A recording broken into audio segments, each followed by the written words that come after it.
رحمت عالم صلی اللہ علیہ وسلم نے فرمایا، میرا رب کہتا ہے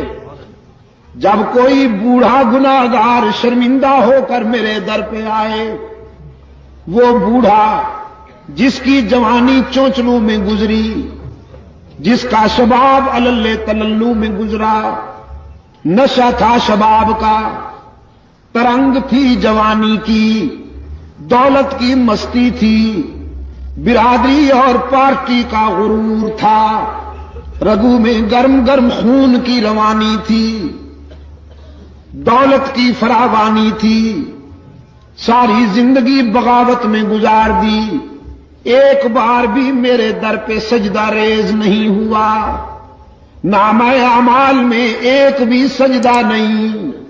ایک بھی نیکی نہیں، لیکن اب زندگی کی شام ہو گئی،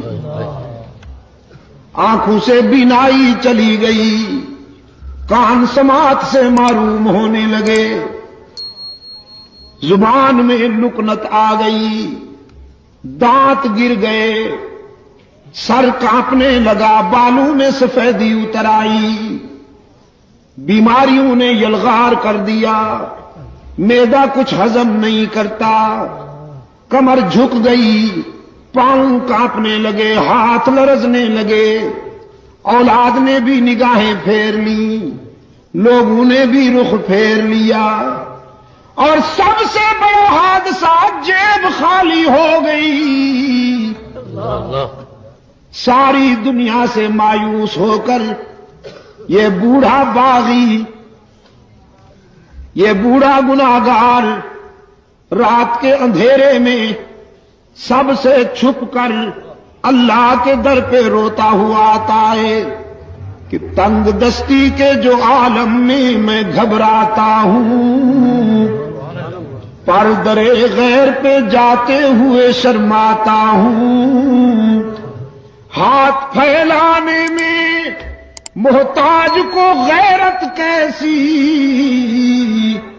شرم اتنی ہے کہ بندہ تیرا کہلاتا ہوں۔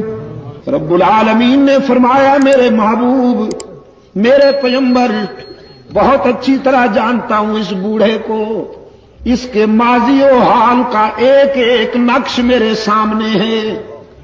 لیکن آج میں اسے در سے اپنے در سے ٹھکراتا نہیں، مایوس نہیں جانے دیتا کہ مجھے اس کے سفید بالوں سے حیا آ جاتی ہے کہ اگر میں بھی اسے ٹھکرا دوں تو کہاں جائے گا، یہ بھول گیا میں کیوں ٹھکراؤں۔ ہاں بیٹا، چھوٹا سا بچہ اگر اپنے گھر سے ہٹ کر کسی دوسرے کے گھر پہ جا کے مانگے، پڑوس کے دروازے پہ کھڑے ہو کر مانگنے لگے، تو پھر ماں یہ تو نہیں کہتی کہ جاؤ اسی گھر میں رہو، تم نے ان سے مانگا کیوں، ان کے دروازے پہ گئے کیوں؟ ماں آتی ہے، اپنے لال کو اٹھا کر سینے سے لگاتی ہے، منہ چوم لیتی ہے، کہتی ہے بیٹا یہاں کیوں آ گئے ہو، سب کچھ مجھ سے ہی ملے گا۔ رب العالمین تو والدین سے بھی زیادہ شفقت کرنے والے ہیں،